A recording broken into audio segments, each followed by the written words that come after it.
एक बार किसी गांव में महात्मा बुद्ध का आगमन हुआ। सब इस होड़ में लगे थे कि क्या भेंट दें। इधर गांव में एक गरीब मोची था।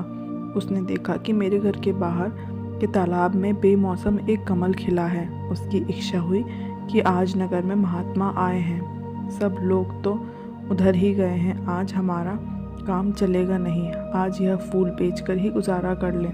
वह तालाब के अंदर कीचड़ में घुस गया, कमल के फूल को लेकर आया, केले के पत्ते का दोना बनाया और उसके अंदर कमल का फूल रख दिया। पानी की कुछ बूंदें कमल पर पड़ी हुई थीं और वह बहुत सुंदर दिखाई दे रहा था। इतनी देर में एक सेठ पास आए और आते ही कहा, क्यों फूल बेचने की इच्छा है? आज हम आपको इसके 2 चांदी के सिक्के रुपए दे सकते हैं।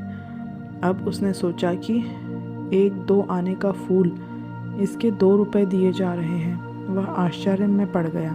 इतनी देर में नगर सेठ आए। उन्होंने कहा, भाई फूल बहुत अच्छा है, यह फूल हमें दे दो, हम इसके 10 चांदी के सिक्के दे सकते हैं। मोची ने सोचा, इतना कीमती है ये फूल? नगर सेठ ने मोची को सोच में पड़ते देख कहा कि अगर पैसे कम हो तो और ज़्यादा दिए जा सकते हैं। मोची ने सोचा, क्या बहुत कीमती है ये फूल? नगर सेठ ने कहा, मेरी इच्छा है कि मैं महात्मा के चरणों में ये फूल रखूं, इसलिए इसकी कीमत लगाने लगा हूँ। इतनी देर में उस राज्य का मंत्री अपने वाहन पर बैठा हुआ आया और कहने लगा, क्या बात है, कैसी भीड़ लगी हुई है? अब लोग कुछ बताते इससे पहले ही उसका ध्यान उस फूल की तरफ गया। उसने पूछा, यह फूल बेचोगे? हम इसके 100 सिक्के दे सकते हैं, क्योंकि महात्मा आए हुए हैं। ये सिक्के तो कोई कीमत नहीं रखते, पर जब हम ये फूल लेकर जाएंगे तो सारे गांव में चर्चा होगी कि महात्मा ने केवल मंत्री का भेंट किया हुआ ही पुष्प स्वीकार किया। हमारी बहुत ही चर्चा होगी, इसलिए हमारी इच्छा है कि यह फूल हम भेंट करें।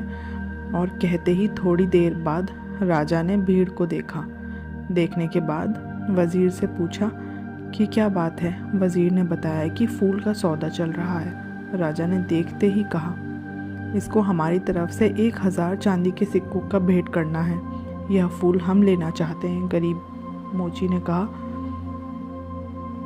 लोगे तो तभी जब हम बेचेंगे, हम बेचना ही नहीं चाहते। अब राजा कहते हैं कि बेचोगे क्यों नहीं?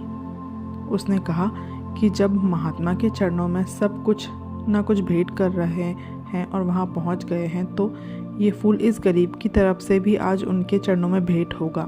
राजा बोले, देख लो, 1000 चांदी के सिक्कों से तुम्हारी पीढ़ियाँ तर सकती हैं। गरीब मोची ने कहा, मैंने तो आज तक राजाओं की संपत्ति से किसी को तरते नहीं देखा, लेकिन महान पुरुषों के आशीर्वाद से तो लोग ज़रूर तरते हैं। राजा मुस्कुराया और कहा, उठा ले, तेरी बात में दम है, तेरी मर्जी, तू ही भेंट कर ले।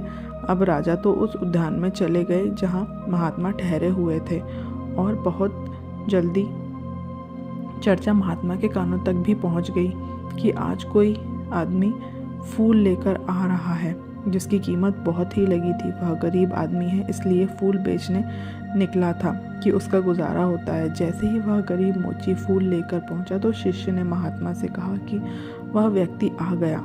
लोग एकदम सामने से हट गए। महात्मा ने उसकी तरफ देखा। मोची फूल लेकर जैसे ही पहुंचा, उसकी आंखों में से आंसू बरसने लगे।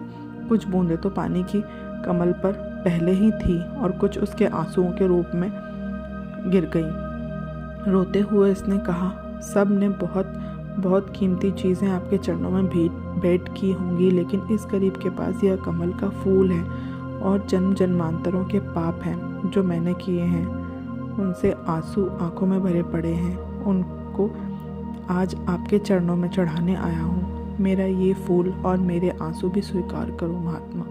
महात्मा के चरणों में फूल रख दिया।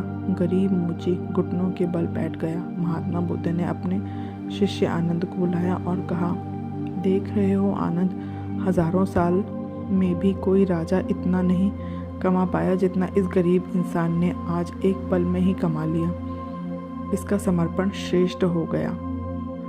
इसने अपने मन का भाव दे दिया।